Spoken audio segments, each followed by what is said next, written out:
What are the odds of finding your soulmate after a 28 years marriage ends in betrayal? Grace Waters defies these odds and discovers her soulmate.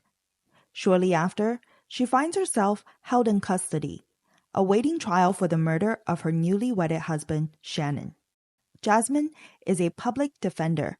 With a limited budget for the trial, her boss, Rory, frequently assigned Jasmine with the task that became her specialty, securing a plea deal. After meeting with Grace, Jasmine is taken back. Grace embodies the quintessential picture of propriety. Grace maintains her guilt and insists on the plea deal, with the condition that she serves her sentence in a prison close to her son, Malcolm. A gut feeling tells Jasmine that Grace is innocent. Encouraged by her colleagues and police husband Jordan, Jasmine decides to defend Grace. She looks into the case and discovers a crucial detail.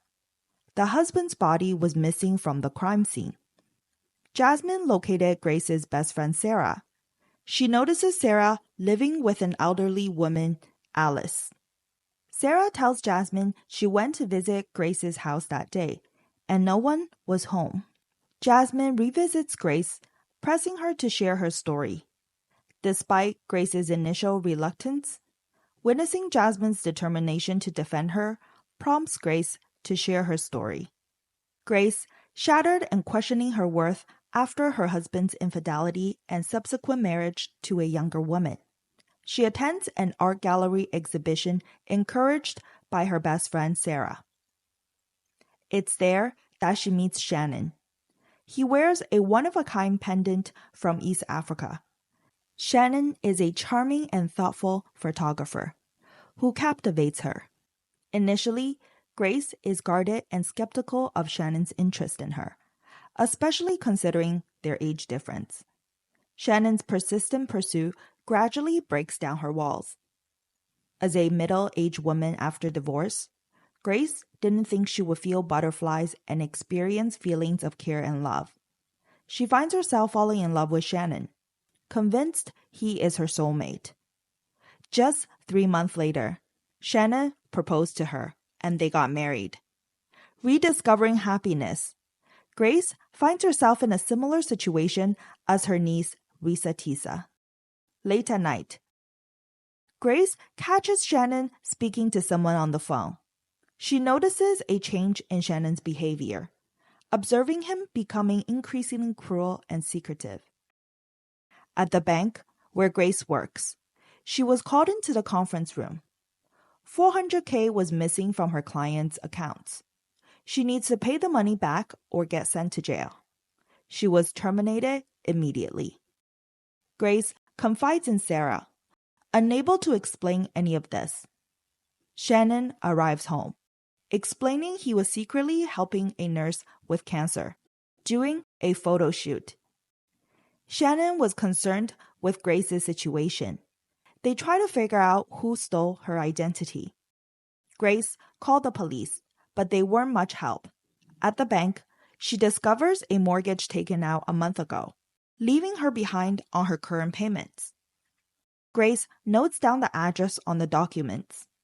Grace went to Sycamore Street, finding an abandoned house with piled mail. Determined to uncover the truth, she returned to the bank to request video surveillance footage. Returning home, Grace confronts Shannon, showing him the footage. Despite the evidence, Shannon continues to deny the truth, growing aggressive when Grace demands her money back. Realizing she's been conned and facing financial ruin, Grace seeks legal recourse. Sarah recommends a civil lawyer, but Grace learns it will cost $10,000 and could take up to 2 years to take Shannon to court. Matters escalated when Grace discovers Shannon in bed with another woman at her house. Overwhelmed with shock and a sense of foolishness, Grace couldn't comprehend how she allowed this betrayal to happen. Shannon, displaying his lack of respect, gloats in front of Grace, further degrading and gaslighting her, suggesting women her age are easy targets. In a surge of rage, Grace repeatedly struck Shannon with a baseball bat before pushing him down the stairs into the basement.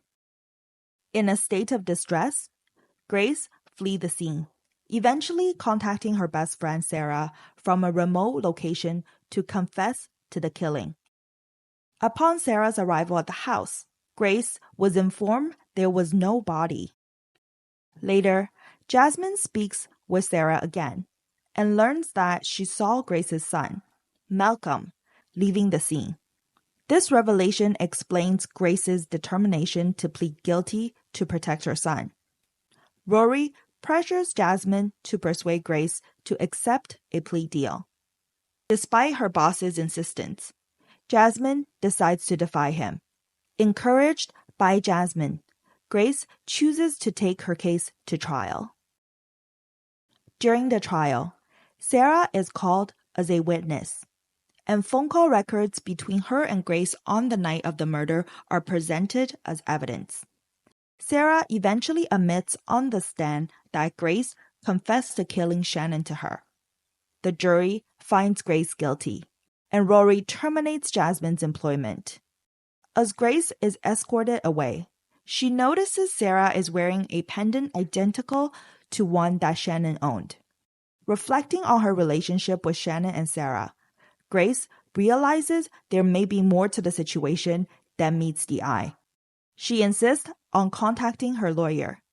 Jasmine wants to speak to Sarah again. Jordan drops her off. Jasmine encounters the elderly woman named Alice, who was living with Sarah. Concerned for Alice's safety, Jasmine brings her to Sarah's house. Alice expresses her desire to go back to her own home on Sycamore Street.